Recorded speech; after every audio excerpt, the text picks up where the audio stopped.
The kitchen was my sanctuary, even when it reeked of rancid oil and unwashed dishes left by those who considered themselves too valuable to clean up after themselves. I stood at the scarred wooden counter, my hands moving mechanically through the motions of kneading dough, feeling the resistance give way beneath my palms. Outside, thunder rumbled like a warning, and rain lashed against the windows with such violence it seemed the sky itself was angry. Tonight was the Harvest Moon Gathering, the annual event where unmated wolves from surrounding packs congregated in hopes of finding their destined partner. The air thrummed with anticipation, with desperation, with the primal need that drove our kind together. I could hear them preparing upstairs, the giggling Omega females with their perfumes and silk dresses, the confident betas strutting about, even the few alphas who'd traveled from distant territories, their dominance rolling off them in waves that made my stomach clench with instinctive submission. I wouldn't be attending, of course. I never did. The flour dusted across my forearms was pale against my skin, almost as pale as my wheat blonde hair that I kept tied back in a practical braid. No one wanted a defective Omega. That's what Elder Miriam had called me when my first heat never came at 16, then 17, then 18. Now, at 22, I was an anomaly, a broken thing that served a purpose only in the kitchens and laundry rooms of the Clearwater Pack. "Making yourself useful, I see," came a sharp voice from the doorway. Cassandra, the pack's most celebrated Omega, stood there in a dress the color of fresh blood. Her dark eyes raked over me with undisguised contempt. Good. At least you know your place. I kept my gaze lowered, my hands still working the dough. Submission was safer than defiance. The delegation from the northern ranges will be here within the hour, she continued, examining her painted nails. I expect the food to be perfect. This is the most important night of the season, and I won't have you ruining it with your mediocre cooking. Mediocre. The word stung, though I'd heard worse. My cooking was the only thing about me that anyone valued, the single skill that kept me from being cast out entirely. I'd learned from watching, from experimenting in the quiet hours before dawn when the kitchen was mine alone, from pouring all the love and care I had nowhere else to direct into every dish I prepared. "Yes, Cassandra," I murmured. She lingered a moment longer, perhaps hoping I'd show some spark of rebellion she could report to the pack leaders, then swept away in a cloud of jasmine perfume that made my nose itch. I returned my attention to the bread, shaping it into rounds that would bake into golden, crusty loaves. The repetitive motion soothed something jagged inside me, the same way it always did. In the kitchen I had control. In the kitchen I had purpose. The thunder grew louder, closer, and the lights flickered. Through the window, I could see dark shapes moving between the trees, wolves arriving for the gathering. My heart beat faster despite myself, despite knowing that none of them were coming for me, that none of them ever would. A memory surfaced unbidden, my mother's face, tired and worn, her hand gentle on my cheek. "Your worth isn't determined by what others see, little one," she'd whispered during one of my darkest moments. "It's determined by what you choose to give." She'd died the following winter, pneumonia taking her before I could truly understand what she meant. I chose to give through food. It was all I had. By the time the first guests began arriving, I had 3 courses prepared and waiting. Roasted venison with herbs gathered from the forest, root vegetables caramelized to bring out their sweetness, the bread still warm, with butter I'd churned myself, and for dessert, a berry tart that had taken hours to perfect, the crust so flaky it would dissolve on the tongue. I wasn't allowed in the great hall where the gathering took place, but I could hear the music starting, the sound of laughter and conversation rising like a tide. I plated the first course with hands that barely trembled, arranging everything with a care that bordered on reverence, then stepped back as the servers came to carry it away. "Smells amazing," one of them, a kind beta named Thomas, said with a genuine smile. "You've outdone yourself." "Thank you," I whispered, feeling warmth bloom in my chest at the simple kindness. Alone again, I began preparing the second course, my movements practiced and sure. The kitchen was hot from the ovens, and I'd long since rolled up my sleeves and resigned myself to the sweat that dampened my hairline. This was my element, my world, and here I could pretend that I mattered.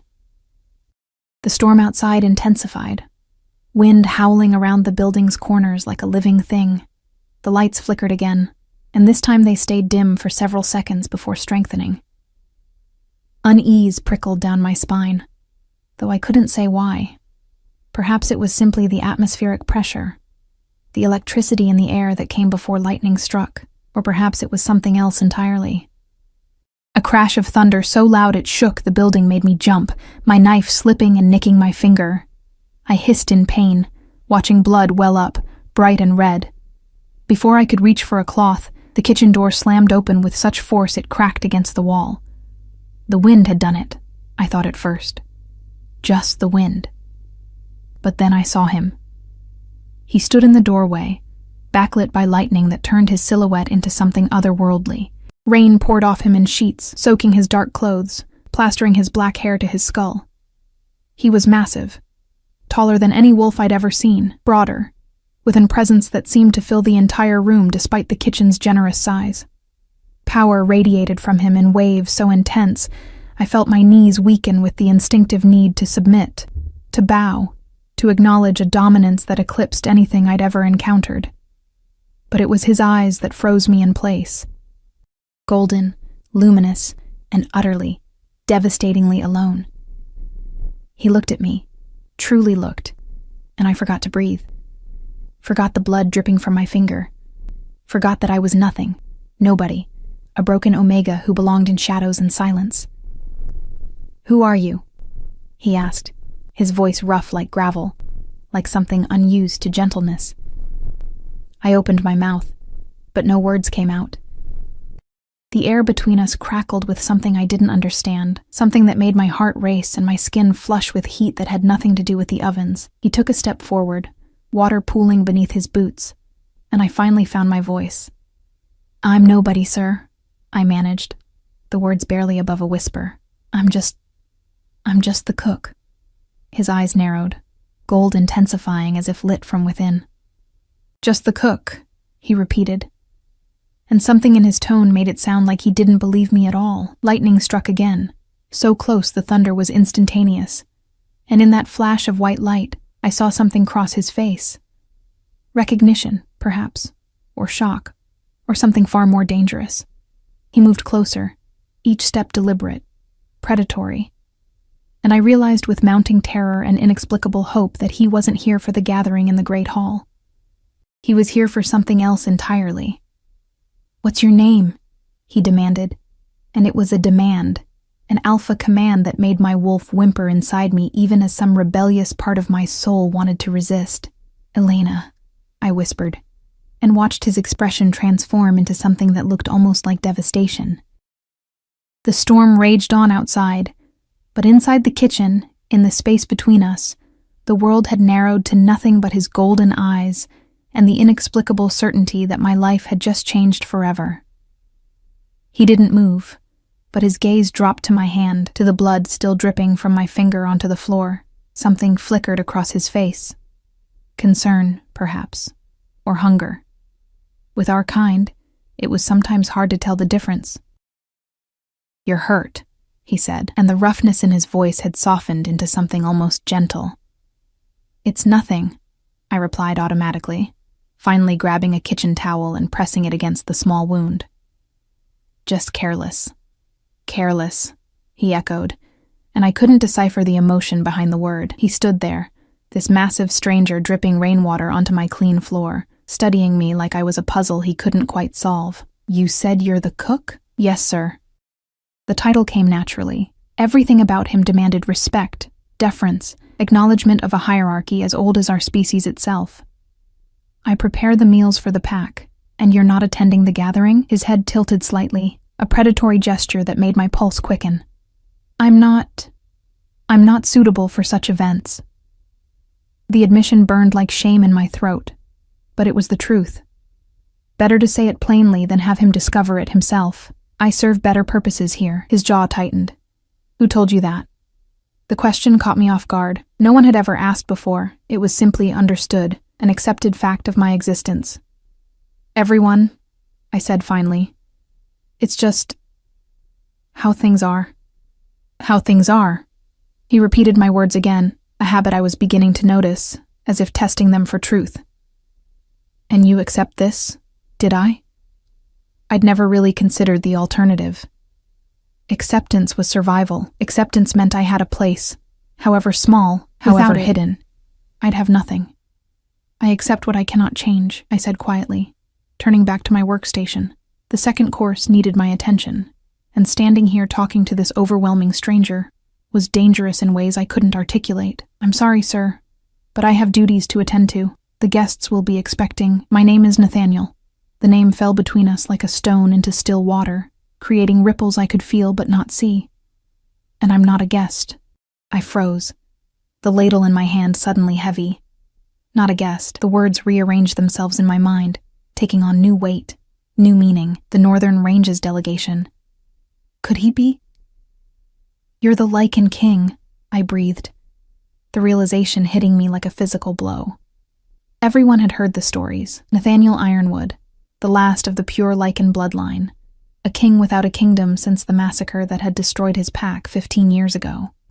He lived alone in the northern mountains, emerging only for matters of grave importance, maintaining treaties through reputation and fear rather than presence. Some said he was half feral from isolation. Others claimed he was the most powerful shifter alive, capable of transformations that made regular wolves look like puppies in comparison, and he was standing in my kitchen, looking at me like I was the most fascinating thing he'd ever seen. Just Nathaniel, he said, and there was something almost pleading in his tone. Please. The word, please, from someone like him, to someone like me, felt wrong, unnatural, like the world had tilted on its axis. I should go, he continued, but he didn't move toward the door. Instead, he moved closer to where I stood, close enough that I could smell rain and pine, and something wilder underneath, something that made my broken Omega instincts stir in confusion.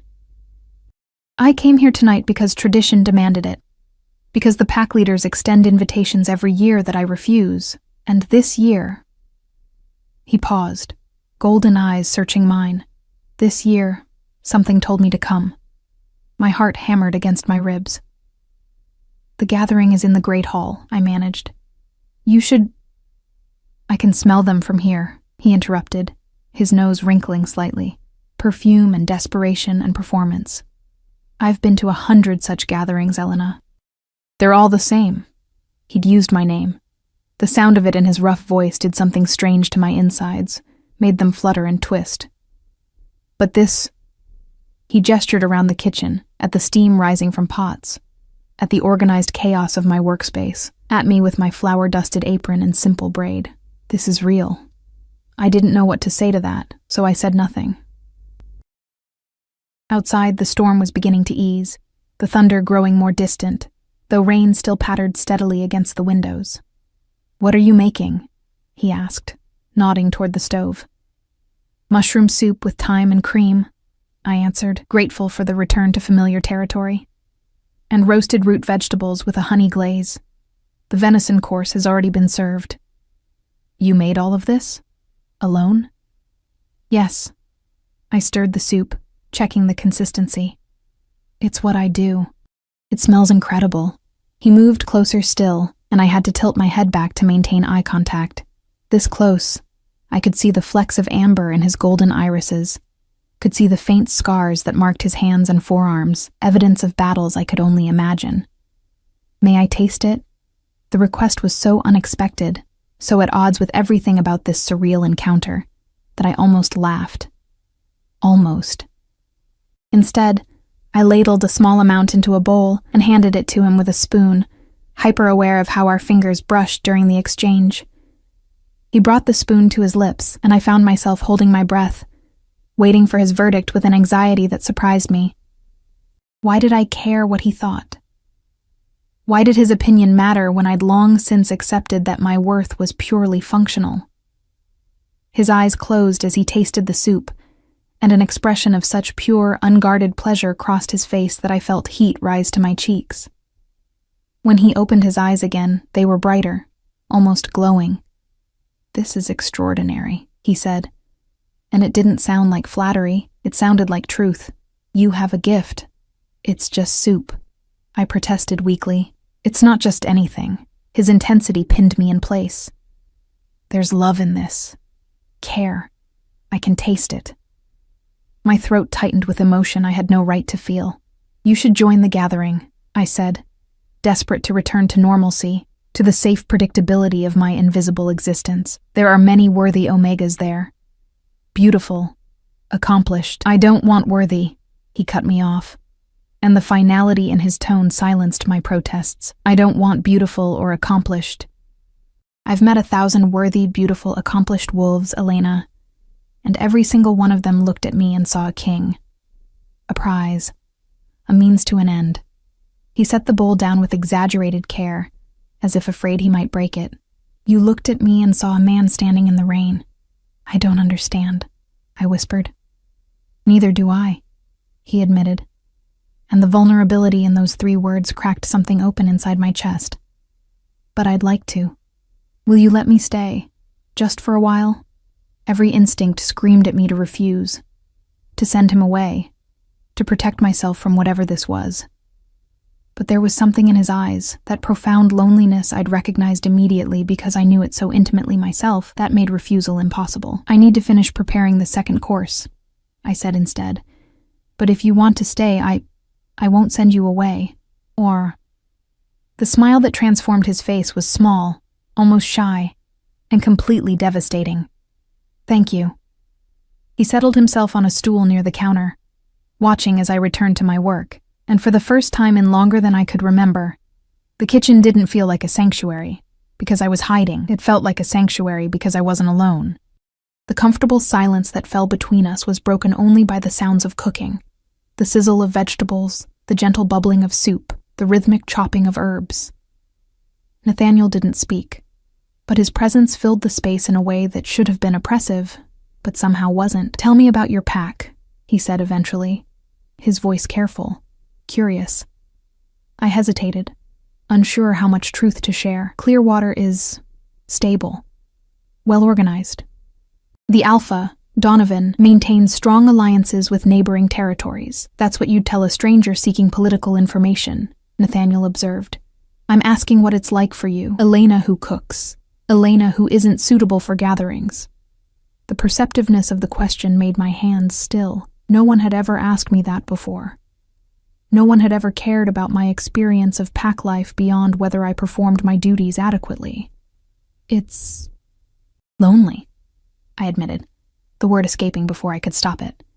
Even surrounded by people, it's lonely. I don't fit anywhere. I'm not alpha or beta, and I'm a broken omega, so I exist in the spaces between. Useful, but not valued. Present, but not seen. I see you, he said quietly, and the weight of those 3 words nearly undid me. I forced myself to keep working, to maintain the rhythm that had sustained me through countless dark moments. You're the Lycan king, I said, trying to inject some lightness into my tone. You're supposed to see everything. I've been king for 15 years, he countered, and in all that time, through all those gatherings and meetings and political performances, I've felt nothing but duty and obligation. Until tonight, until a bleeding omega in a kitchen looked at me like I was just a man in need of shelter from the storm. The vegetables were done. I plated them with hands that trembled slightly, arranging them with the same care I always did, then stepped back as Thomas appeared to collect them. His eyes widened when he saw Nathaniel, and he executed a clumsy bow that made me wince. Your Majesty, Thomas stammered. We didn't know you'd arrived. Alpha Donovan will want to. I'll make my presence known in due time, Nathaniel interrupted, his tone brooking no argument. For now, I'm exactly where I wish to be. Thomas looked between us, confusion evident on his face, but he was smart enough not to question a Lycan king. He took the dishes and fled, and I knew with certainty that within minutes, everyone would know that Nathaniel Ironwood was in the kitchen with the defective Omega. The implications of that made my stomach clench with anxiety. They'll talk, I said quietly. This will reflect poorly on you. Let them talk. His voice was steel wrapped in velvet. I stopped caring about appearances the night I buried my entire pack and walked away with nothing but survival. The rawness of the statement stole my breath. I'd heard about the massacre in whispers, in fragments, but never the full story, never from someone who'd lived through it. I'm sorry, I offered. Inadequate, but sincere. Don't be sorry, he said. Be here, be real. That's all I ask. Outside, the storm had passed, leaving behind the clean smell of rain-washed earth and the gentle patter of water dripping from eaves. Inside, in my kitchen, a king sat watching me work, and for the first time in my life, I felt like maybe, just maybe, I was exactly where I belonged. The gathering ended near midnight, the hall gradually emptying as wolves either paired off or departed in disappointment. I'd served the final course, the berry tart that had drawn genuine exclamations of delight from the servers who'd tasted it, and was now elbow-deep in washing dishes, when Nathaniel finally spoke again after a long, companionable silence. "Where do you sleep?" he asked. The question was innocent enough, but something about it made my cheeks warm. "There's a small room off the back of the kitchen. It's comfortable." "Show me." It wasn't a command, quite, but it held enough authority that I found myself drying my hands and leading him through the narrow corridor to my quarters. I'd never been embarrassed by the simplicity of my space before. The narrow bed with its worn quilt, the single shelf holding my few possessions, the cracked mirror on the wall, but seeing it through his eyes, I felt the poverty of it acutely. "This is where they house you." His voice had gone dangerously quiet. "This? It's fine," I said quickly. "It's warm and dry, and I have privacy. Many Omegas share quarters. Many Omegas are valued members of their pack." The anger simmering beneath his words was barely contained. "This is a storage closet with a bed in it, Elena. This is how they show you your worth." I had no defense for that, because he was right. The room was barely large enough to turn around in, the ceiling so low that Nathaniel had to duck his head. There was no window, no natural light, nothing to suggest that a living person occupied this space rather than spare linens or cleaning supplies. "I should speak with your alpha," Nathaniel said, his hands clenched into fists at his sides. "No!" The word came out sharper than I'd intended, propelled by fear. "Please don't. It will only make things worse for me after you leave." His jaw worked, muscles jumping beneath skin. "After I leave," he repeated, and something about the way he said it made it sound like a foreign concept. "And where do you think I'm going? Back to your territory, I assume. Your business here, my business here," he interrupted, "has just begun." Before I could parse the meaning of that cryptic statement, footsteps echoed in the hallway beyond the kitchen. Heavy, authoritative footsteps that I recognized immediately. Alpha Donovan. "Here," I whispered urgently, grabbing Nathaniel's arm without thinking, then immediately releasing it as if burned. "You shouldn't be found in my quarters. The implications—" "I don't care about implications." But he allowed me to usher him back into the kitchen proper, just as Donovan appeared in the doorway, flanked by two of his betas. The alpha was a large man, barrel-chested and graying at the temples, with eyes that missed nothing. Those eyes moved from me to Nathaniel and back again, assessing, calculating. "Your Majesty," Donovan said, executing a bow that was respectful but not subservient. "We've been looking for you. When you didn't appear in the Great Hall, we feared something had happened." "Nothing happened," Nathaniel replied, his tone neutral. "I simply found more interesting company elsewhere." Donovan's gaze sharpened on me, and I saw the exact moment he understood. His expression shifted through several emotions: surprise, confusion, and finally something that looked almost like calculation. "Elena is one of our most dedicated workers," Donovan said carefully. "I hope she's been hospitable. Very." Nathaniel's single word was laden with meaning I didn't fully understand. "I'd like to speak with you privately, Donovan, about arrangements." "Of course. My office is—" "Tomorrow." Nathaniel cut him off. "Tonight, I require rest." "I trust you have suitable accommodations prepared?" "The best guest quarters," Donovan assured him. "I'll have someone show you. Elena will show me." It wasn't a request. The silence that followed was deafening. I could feel Donovan's displeasure radiating off him in waves, could sense his betas tensing with protective instinct for their alpha's authority. But what could any of them say? You didn't deny a Lycan king, especially not one with Nathaniel's reputation. "Of course," Donovan finally said, his smile not reaching his eyes. "Elena, please escort His Majesty to the north wing, second door on the left." Ensure he has everything he needs."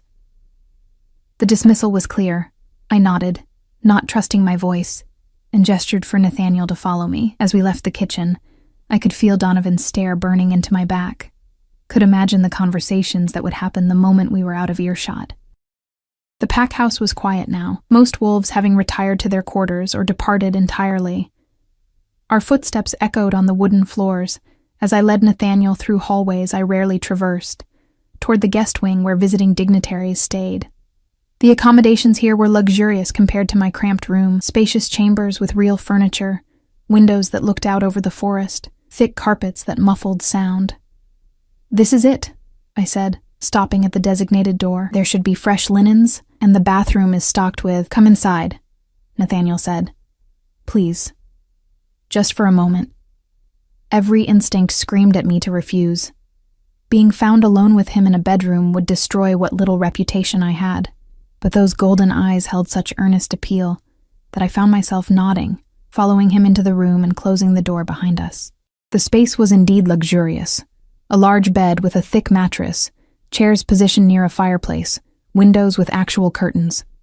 Nathaniel ignored all of it, turning to face me with an intensity that made my breath catch. "I need to tell you something," he began.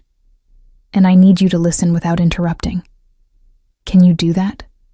I nodded, mute with apprehension. 15 years ago, my pack was slaughtered," he said, and the words were like shards of glass, sharp and cutting. Hunters with silver weapons and wolfsbane, coordinated and merciless.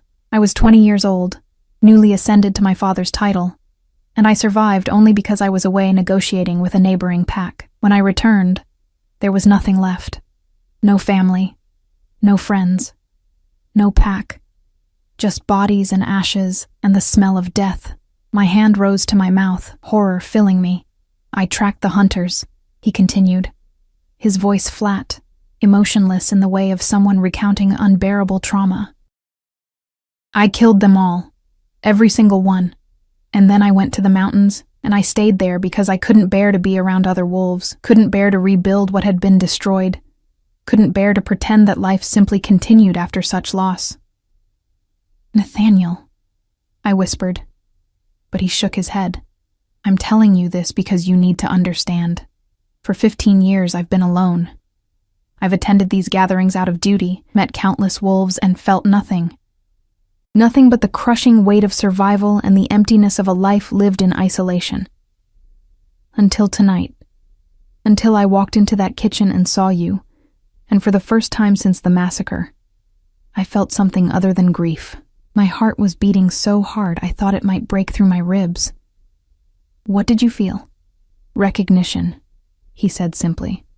"Like my soul knew yours, like I'd been wandering in darkness and suddenly found a light I didn't know I'd been searching for." The words should have sounded ridiculous, melodramatic, impossible, but the way he said them, with such raw honesty, made them feel like the truest thing I'd ever heard. "I'm nobody," I protested weakly. "I'm broken.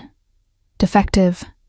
I can't even shift properly." "You're not broken," he interrupted fiercely. "You're just different. And different isn't the same as lesser. My pack doesn't see it that way. Then your pack is blind." He took a step closer, and I could smell the rain still clinging to him, mixed with pine and something uniquely his. "Elena, I'm not asking for promises or commitments. I know this is sudden, overwhelming, but I'm asking for a chance.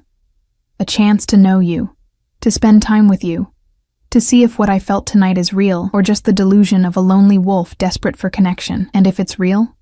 The question escaped before I could stop it. His expression softened into something almost tender. "Then maybe we're both less alone than we thought."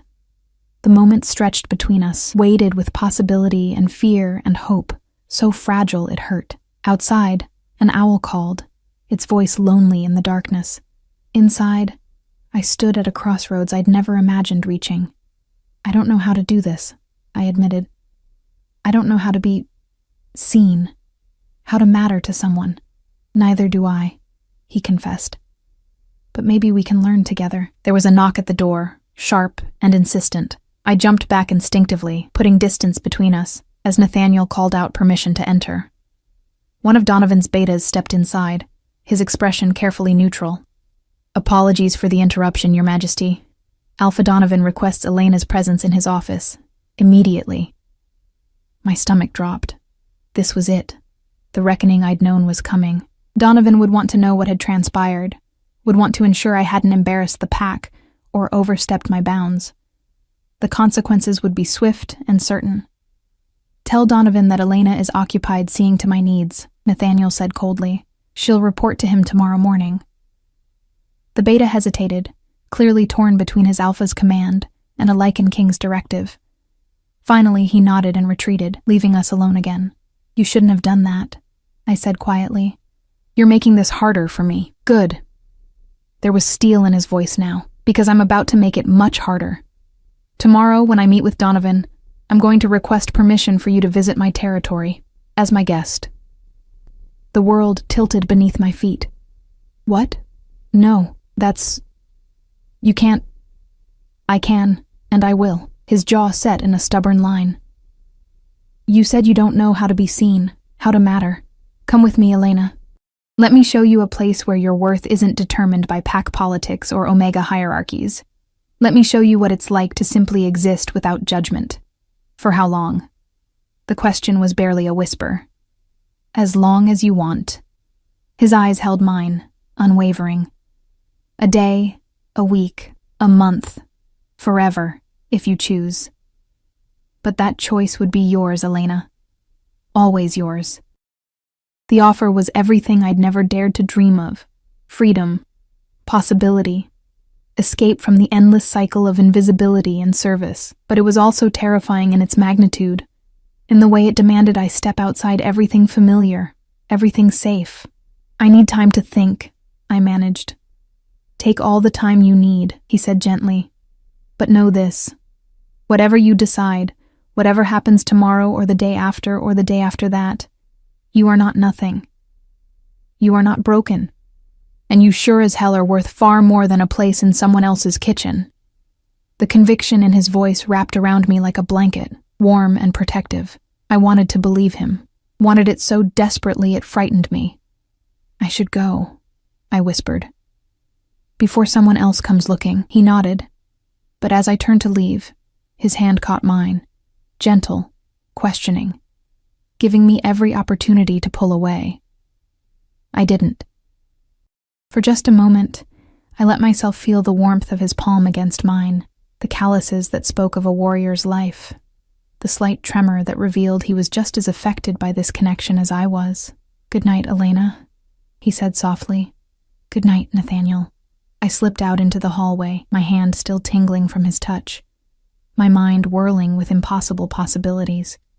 Behind me, the door clicked shut, and I stood there in the darkness, trying to remember how to breathe. Tomorrow, everything would change. Tonight, I let myself hope. I didn't sleep. How could I, when my entire world had shifted on its axis in the span of a few hours? I lay in my narrow bed, staring at the ceiling, replaying every word, every look, every moment of impossible connection with the king who claimed to see value in a broken omega. Dawn came slowly, gray light seeping through the crack beneath my door.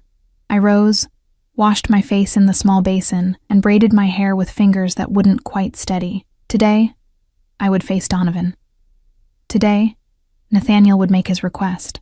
Today I would have to decide whether to take the most terrifying leap of my life or retreat back into the safety of invisibility. The kitchen was my refuge, as always.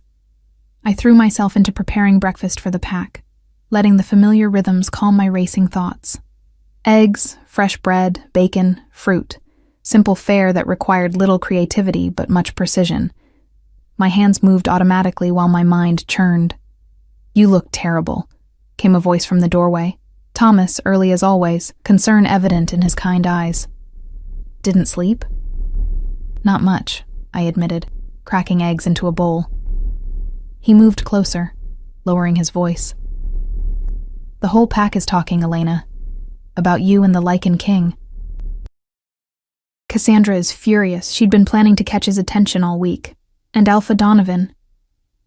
He trailed off, worry creasing his forehead. What about Alpha Donovan? He's not happy. He sees you as pack property, you know that. The idea that someone else might value you, might want to take you away? Thomas shook his head. Just be careful. Please. The warning settled like ice in my stomach, but I nodded my thanks. Thomas meant well, even if his concern only reinforced what I already knew. I was a possession, not a person. A useful tool that the pack had no intention of relinquishing without a fight.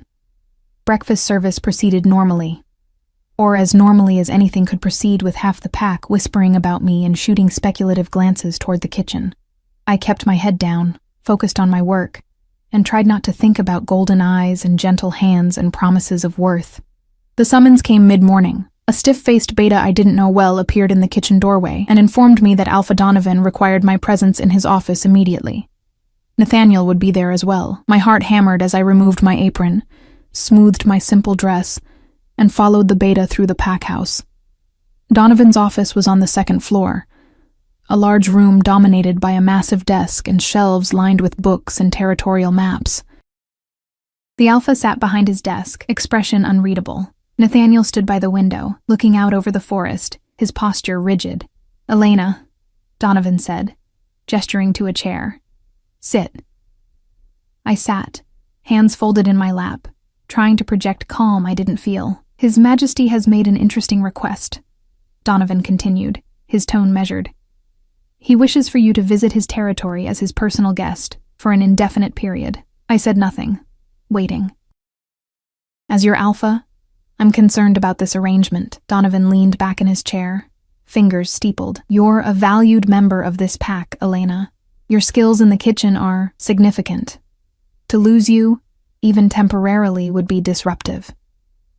"She's not a prisoner," Nathaniel said quietly, still not turning from the window. "She's a person with autonomy and the right to make her own choices." "Of course," Donovan agreed smoothly, "but she's also pack. We have responsibilities to one another. Obligations." "What obligations has the pack fulfilled toward her?" Nathaniel turned now, and the cold fury in his eyes made me shiver. "I saw where she sleeps, Donovan. I saw how she's treated. Don't speak to me of obligations when you've housed her like unwanted storage and worked her like a servant." Donovan's expression hardened. "How we manage our pack members is internal business. It becomes my business when I take an interest in one of those members." Nathaniel's voice was steel. "Elena is coming with me. The only question is whether this happens with your blessing or your opposition. Choose wisely." The tension in the room was suffocating. I could see Donovan calculating, weighing his options. He couldn't afford to antagonize a Lycan king, but neither could he afford to appear weak before his pack. I was caught in the middle, a pawn in a power play I'd never asked to be part of. "Elena," Donovan said finally, his gaze shifting to me. "What do you want?" The question hung in the air, simple yet loaded with implications. What did I want? I'd spent so long accepting what was given, never daring to reach for more, that the concept of desire felt foreign, dangerous. I looked at Nathaniel, at the way he stood like a warrior prepared for battle, fighting for me when no one else ever had. I looked at Donovan, at the cold calculation in his eyes that reminded me I would always be a commodity here, never a person. "I want to go," I said, and my voice was stronger than I'd expected. "I want to accept Nathaniel's invitation." Donovan's jaw tightened, but he nodded slowly. "Very well. But understand this, Elena. If you choose to leave permanently, you forfeit your place here. There will be no coming back. The threat was clear. Choose the king. Lose your pack. Choose the unknown. Lose your safety net." It should have terrified me. Instead, I felt something almost like relief. "I understand," I said quietly. Then it settled. Nathaniel moved away from the window, his hand coming to rest on my shoulder. A gesture of protection, of claim, of solidarity. "We'll leave tomorrow morning. Elena will need time to prepare." "Of course." Donovan stood, extending his hand to Nathaniel in a gesture of false cordiality. "I trust you'll take good care of our Elena." "Your Elena is no longer your concern," Nathaniel replied, ignoring the offered hand. "She's under my protection now." The meeting ended there, tense and unresolved, but with the essential facts established. I was leaving, Tomorrow, my life would change irrevocably. As we left Donovan's office, I felt eyes following us through the pack house. Some curious, some envious, some openly hostile. Cassandra stood in the hallway, her beautiful face twisted with contempt. "Enjoy your moment," she hissed as we passed. "Kings tire of their toys eventually. You'll come crawling back and we'll laugh when Donovan turns you away." Nathaniel stopped, turned, and the sheer force of his dominance made Cassandra take an involuntary step backward. "Speak to her like that again," he said softly, "and you'll answer to me personally. Am I clear?" Cassandra's face went white. She nodded jerkily, then fled down the hallway, her pride in tatters. "You didn't have to do that," I murmured as we continued walking. "Yes, I did." His hand found mine, threading our fingers together. "No one disrespects you in my presence. Not now, not ever." The rest of the day passed in a blur. I packed my meager belongings, a few changes of clothes, a hairbrush, little else. Everything I owned fit into a single worn bag. The poverty of it should have embarrassed me, but instead it felt liberating. I was leaving with nothing, which meant I had nothing to lose. Evening found me in the kitchen one last time, preparing dinner not because I had to, but because I wanted to. It was my farewell to this place that had been both prison and sanctuary. I put everything I had into the meal: roasted chicken with herbs, vegetables from the garden, fresh bread that filled the air with its warm scent. Nathaniel appeared as I was finishing, drawn by the smells, or perhaps by something else, some invisible thread that seemed to connect us now.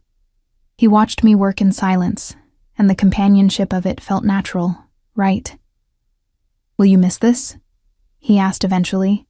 "The cooking?" "I'll miss the kitchen," I admitted. "Not the pack, not the treatment, but this space, the creativity, the way food can communicate things words can't." "There's a kitchen in my home," he said. "Large, well-equipped, rarely used. It could be yours if you wanted." The offer was casual, but the implications made my heart race. A kitchen of my own. A space where I could create without judgment, without the weight of pack politics and hierarchies. "I'd like that," I whispered. He smiled, and the transformation was stunning. This fierce, lonely king had smiled at me, and I felt the warmth of it down to my bones. We ate together that night, just the two of us in the empty kitchen after the pack had been fed. Simple food, simple conversation, but underneath it all was a current of something profound, something that felt like the beginning of everything. "Tell me about your mountains," I said, watching him over the rim of my cup. His expression grew distant, thoughtful. "They're beautiful. Harsh, but beautiful. Snow most of the year. Forests so dense you can walk for days without seeing the sky. There's a lake near my home, crystal clear, fed by glacial melt. In summer, wildflowers bloom in impossible colors." He paused, golden eyes finding mine. "It's lonely. I won't lie about that, but it's also peaceful. No politics, no performances, no pretending to be anything other than what you are." "It sounds wonderful," I said honestly.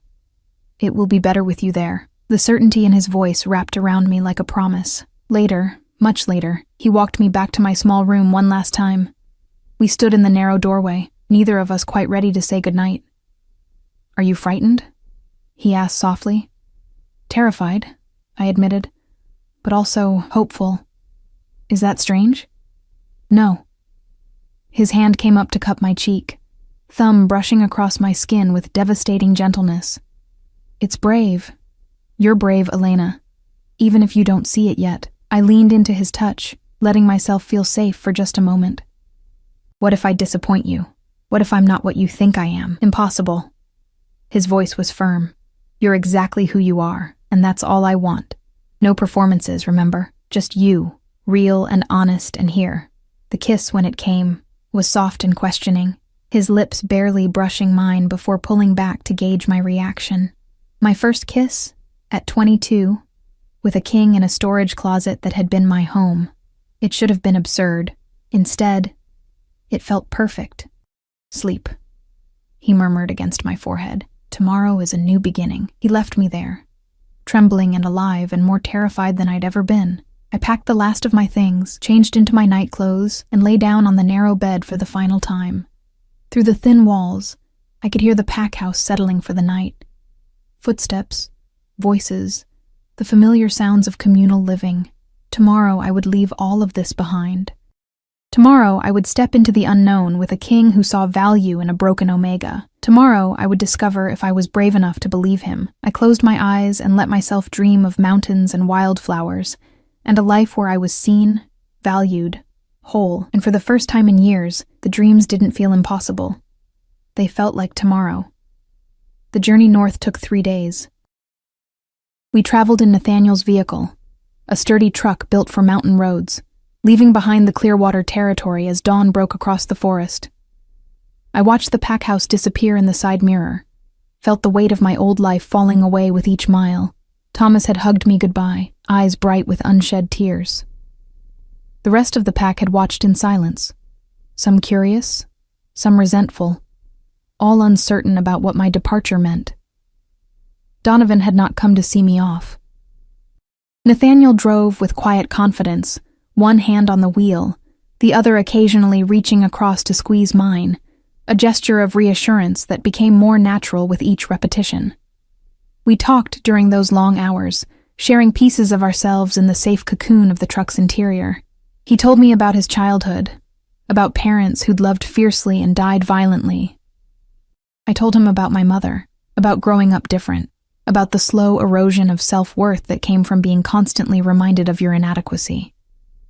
My father used to say that strength isn't about dominance, Nathaniel said, as we climbed higher into the mountains, the air growing thinner and colder. It's about knowing when to stand firm and when to bend, when to fight and when to show mercy.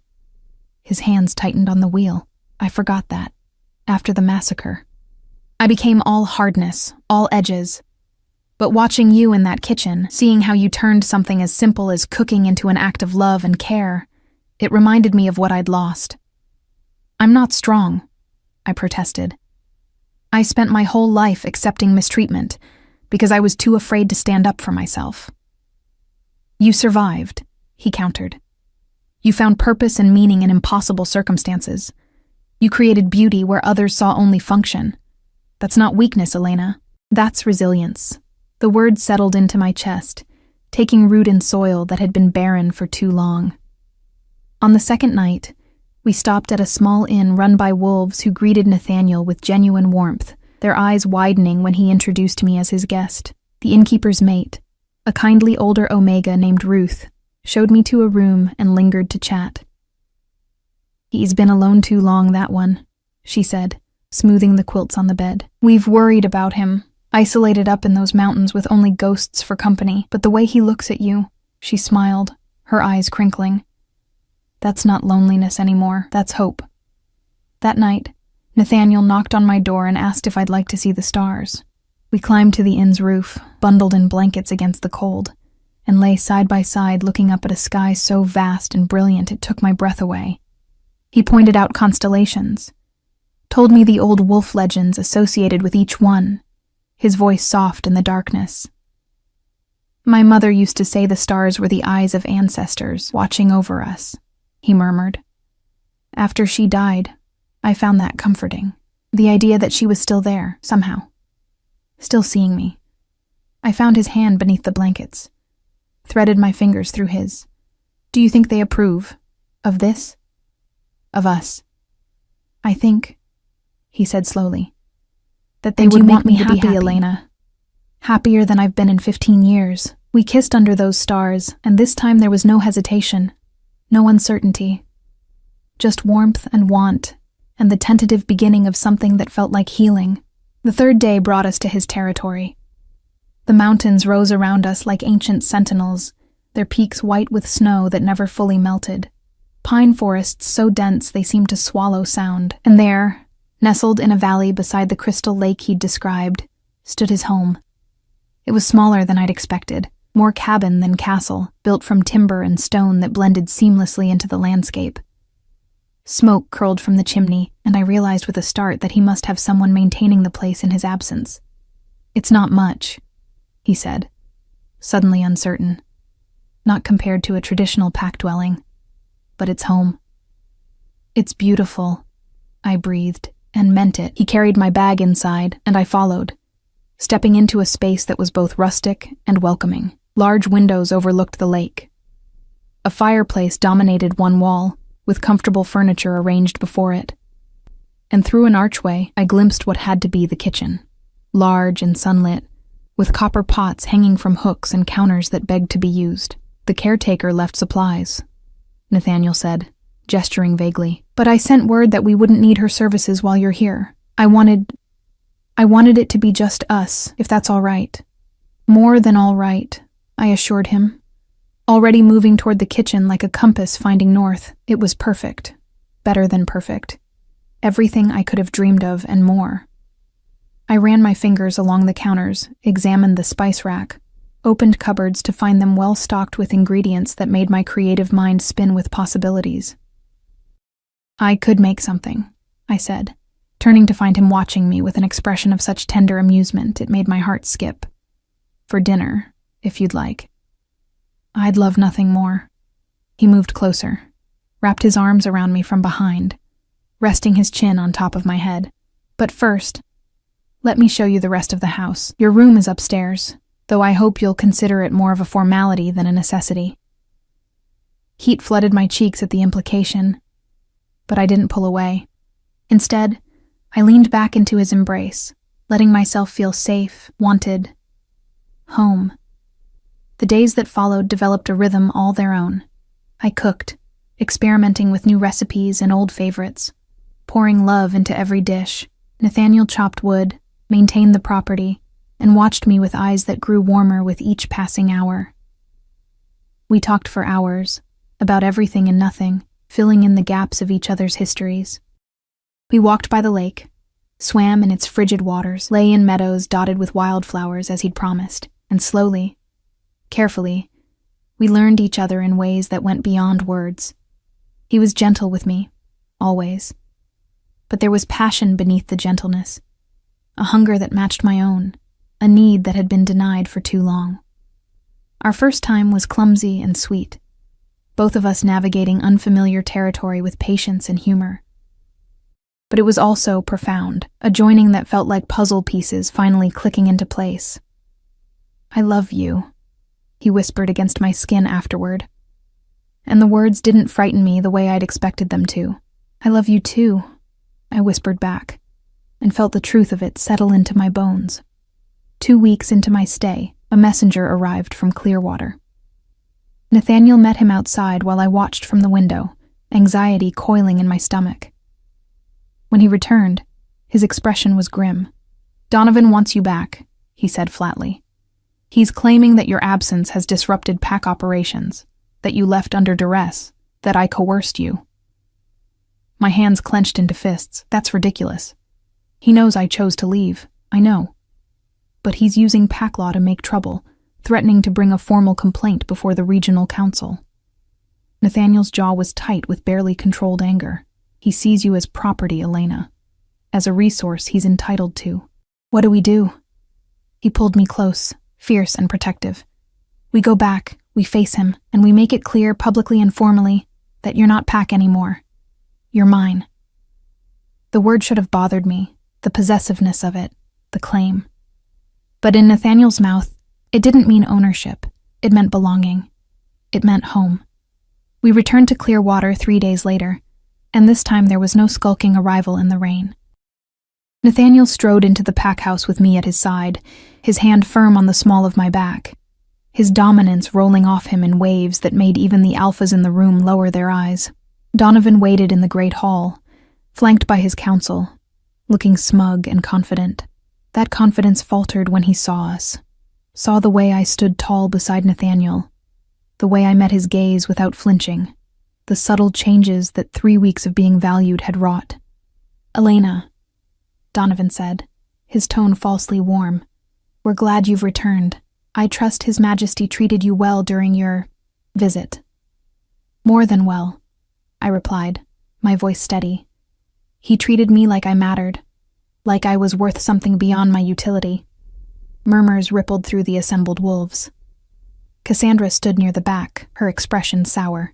"Be that as it may," Donovan continued, "your place is here, with your pack. We've been managing without your skills, but it's been difficult. Surely you can see that your duty—" "Her duty," Nathaniel interrupted, his voice cutting through the hall like a blade, "is to herself, not to a pack that treated her like a servant, not to an alpha who housed her in a storage closet and denied her basic dignity." Donovan's face flushed with anger. "How we manage our pack is not your concern. It became my concern the moment I claimed her." Nathaniel's words rang out, clear and undeniable. "Elena is my mate. She bears my mark and my protection. She is no longer Clearwater Pack. She is mine, and I am hers, and any who challenge that will answer to me personally." The silence that followed was absolute. I felt the weight of every eye in the room, felt the significance of what Nathaniel had just declared. Mates, not just guests or lovers, but mates, a bond recognized by all wolf law as sacred and unbreakable. "Show them," Nathaniel murmured to me, and I understood. With trembling fingers, I pulled aside the collar of my dress, revealing the mark at the junction of my neck and shoulder, the bite Nathaniel had given me 3 nights ago, when passion had transformed into something deeper, more permanent. The mark that declared to all wolves that I was claimed, protected, loved. Donovan's face went white, then red. "This is... You can't..." "I can, and I have." Nathaniel's voice was steel. "Elena is no longer yours to command or control. She's no longer anyone's property. She's my mate, my equal, and she will be treated with the respect that position demands." I found my own voice then, stronger than it had ever been. "I'm grateful to this pack for the shelter it provided, but I won't be returning. My home is with Nathaniel now. My life is with him, and I'm not asking permission or forgiveness for choosing happiness over obligation." Thomas, standing near the front, grinned and began to clap. Others joined him, slowly at first, then with growing enthusiasm. The Omegas who'd always been kind, the Betas who'd seen how I was treated, even a few Alphas who respected strength in whatever form it took. Donovan had no choice but to accept defeat gracefully. "Then I wish you well," he said stiffly. "May your union bring you both happiness." We left that hall together, and this time there was no looking back. No regret, no second-guessing, no fear. Just the solid warmth of Nathaniel's hand in mine and the certain knowledge that I had found where I belonged. The months that followed were the happiest of my life. I turned Nathaniel's kitchen into my domain, creating dishes that brought wolves from neighboring territories just to taste them. Word spread of the Lycan king's mate, who could make magic with simple ingredients, and our home became a gathering place for those seeking refuge, counsel, or simply good food and better company. Nathaniel opened up in ways he'd never thought possible, his isolation ending not with a bang but with the gentle persistence of love and partnership. He taught me to defend myself, to fight when necessary, to tap into the wolf inside me that had always been there but never encouraged. And I taught him to laugh again, to find joy in small moments, to believe that happiness wasn't a betrayal of those he'd lost, but a tribute to them. On our first anniversary, he took me to the meadow where wildflowers bloomed in impossible colors. There, surrounded by beauty and peace, he knelt before me with tears in his eyes. "You saved me," he said simply. "When I walked into that kitchen, I was barely alive, existing, but not living. You reminded me what it meant to feel, to hope, to love." "You're not worth much?" He shook his head, a smile breaking through the tears. "Elena, you're worth everything. You're my heart, my home, my reason for waking each morning with gratitude instead of grief." I pulled him to his feet, kissed him with all the love that overflowed from my chest. "We saved each other," I whispered against his lips. "I was invisible, and you saw me. You were alone, and I found you. That's what mates do." And there, in that meadow beneath an endless sky, surrounded by the mountains that had become our sanctuary, we celebrated not just our anniversary but our transformation.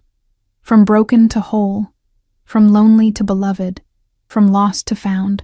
I had walked into his life offering only the ability to cook, but what we'd built together was a feast for the soul.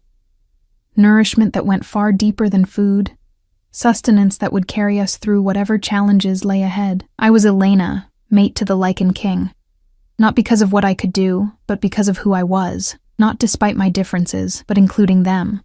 Not as property or servant or broken omega, but as partner, equal, beloved.